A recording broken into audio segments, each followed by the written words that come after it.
Hi, I'm Ray. Welcome to my channel where I make gentle, cozy vlogs and talk about literature. Today I'm going to be doing my wrap-up of everything that I read in the month of May. During May, I took part in the 1900 to 1950 readathon, which was hosted by Katie over at Books and Things. I will link her channel down below. May was a really busy month for me, so I didn't get through as much reading as I would have liked to. However, I did read more than I would have done had I not been participating in the readathon, and I had a great time. I did reading vlogs for all of the books that I read during May, so I will link them down below, and in this video I will give a sort of succinct overview to the things that I read. If you want to find out about them in more detail, please do watch the longer reading vlogs. The first prompt on the 1900 to 1950 readathon was to read a book from your own country. For this, I read Titus, Groan by Mervyn Peake, which was written in the 1940s. It is the first book in the Gorman trilogy. These are books set in a massive, crumbling ancient castle called Gormangast in a kind of parallel world, I guess, fantasy world. I'm not sure, it's not exactly clear where this world is, but it's pretty clearly not our world, although it's not high fantasy in any way, shape or form. There was no magic, no mythical creatures, nothing like that in here.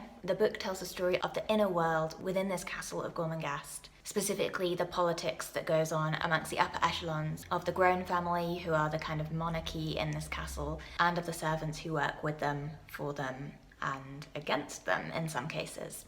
This was an absolutely fabulous read. The writing was phenomenal, really descriptive, really amusing, gripping, highly suspenseful in places, and also utterly unique. Quite reminiscent of Dickens in terms of the rich descriptive writing style, the ubiquitously eccentric characters with funny twitches, funny sayings, and perhaps a little bit Pratchett-esque in terms of its witty comedy. It's also very weird, but in a wonderful way. I loved this book. It was my favourite read of the month and a real undiscovered gem within the classic world, I think. I've now moved on to Gormangast, which is the second book in the trilogy, and I'm enjoying it just as much. Moving on to the second prompt, which actually ended up covering the other three books that I read this month.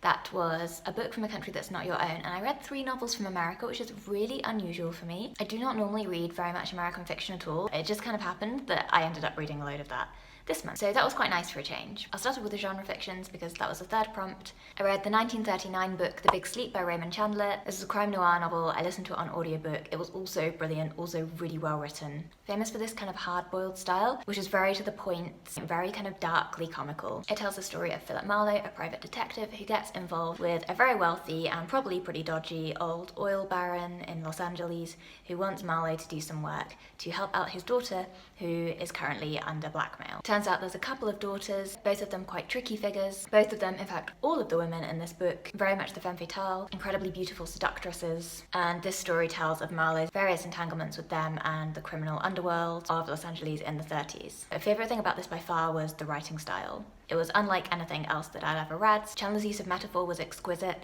and he had this incredible ability to simultaneously be really descriptive and also really pared back in his writing. The plot, I kind of lost the plot about halfway through. A lot of the characters seemed very samey to me, but that didn't particularly matter because it felt like that wasn't the central strength of the book. As someone who definitely does not reach for crime fiction normally, like I am struggling to think of any crime fiction that I've ever read apart from this novel, I really enjoyed it, and I would definitely read more of Chandler's writing, although I do feel that his attitude to women in the writing left much to be desired.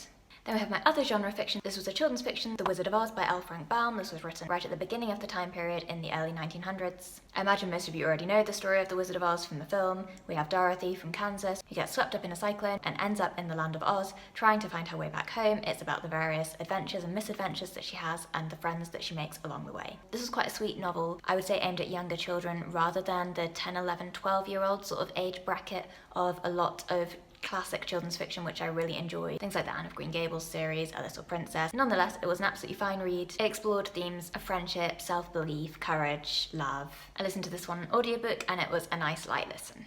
Then we have the final book that I read. This is The Grapes of Wrath by John Steinbeck. It was published in 1939, and this tells the story of the Joad family during the Great Depression in America, of their journey as economic migrants from the Dust Bowl farmland in Oklahoma, where they have lived all their lives, over to California, where they are looking for work and seeking to survive. This was a stunning book, beautifully written, really lyrical, poignant. It at once tells the story of a very specific group of people during a specific historical event, but also I felt successfully explored the human condition, the way that we respond to suffering, to hardship, and the importance of family. I did not manage to read something for the final 2 challenges, one of which is reading something that is not a novel, and the other was something which was either set in or explored one of the world wars. However, I left at the end of the month with 3 things kind of on the go. So I've got The Souls of Black Folk by W.E.B. Du Bois, which ticks the 4th prompt. This is a collection of essays published in the early 1900s, 1903 I believe.